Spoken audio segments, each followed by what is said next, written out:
Hello, this is a little video on how I have my UA Apollo set up in my software and what preamp and what processing I use to get my sound with voiceover.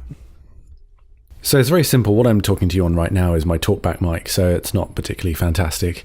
But channel 1 is what I use, and currently I have the NTG3. That's why it's labeled as such there. And first off, I use one of the preamp emulations, the 610. It's one of the ones that comes with it. But I like how I can carve the sound a little bit with this by balancing the gain and the trim. Now, I've actually got the trim pretty much at 0 right there, and the gain seems to be about right with that microphone.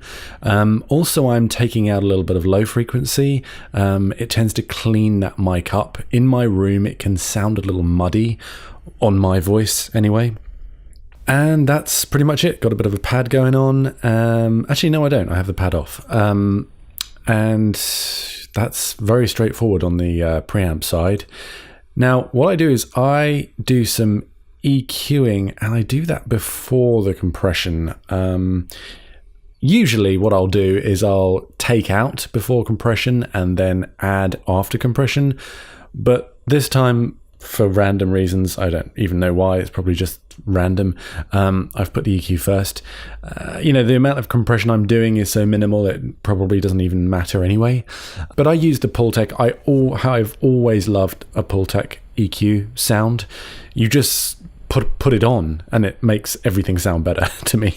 So I literally just have it on and I'm boosting 8K with a really tight Q, and that's it. It's just in, not taking anything out in the low end, or adding anything.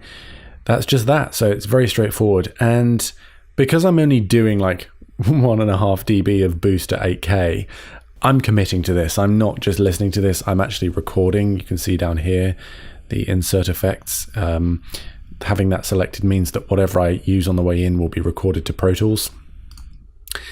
And the mic's not on right now, and I'm on a different mic, so it's not working, but I use the LA2A just to catch the peaks.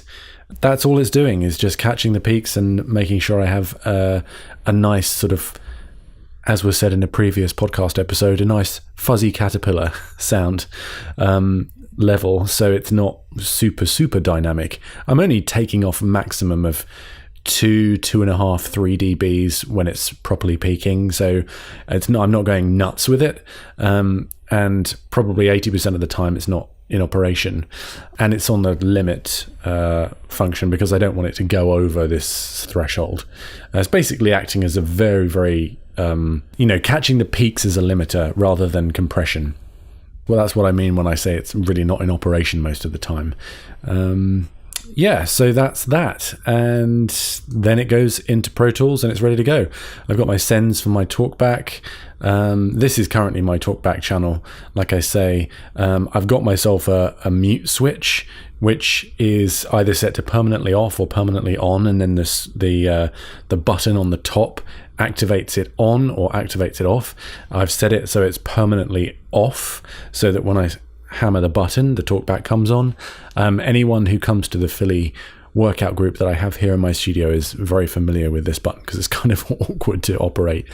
But that's it, really. I don't do anything. I use the virtual channels if I want to record audio from, say, YouTube, and I want to have it coming into Pro Tools, or from any audio from my browser or from my system. I can pipe that through the virtual channels as an input in my DAW.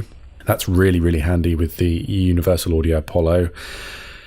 And on the front end, that's it. Like I say, I've got an NTG3. It just plugs into my Apollo Twin. I don't use an outboard pre these days. I just want to keep things simple. I don't want things going down and breaking. And with these preamps that we have that come with the Universal Audio and the compression and all that kind of stuff, and EQ, it just does a great job. So I'm not going to overly complicate things. Okay, so if you've got an Apollo and you want to play around, I would highly recommend the 610, the Pultec EQ, and the LA2A. It's just, a winning combination. And that's about it. So I hope that was interesting for you, and I'll see you next time.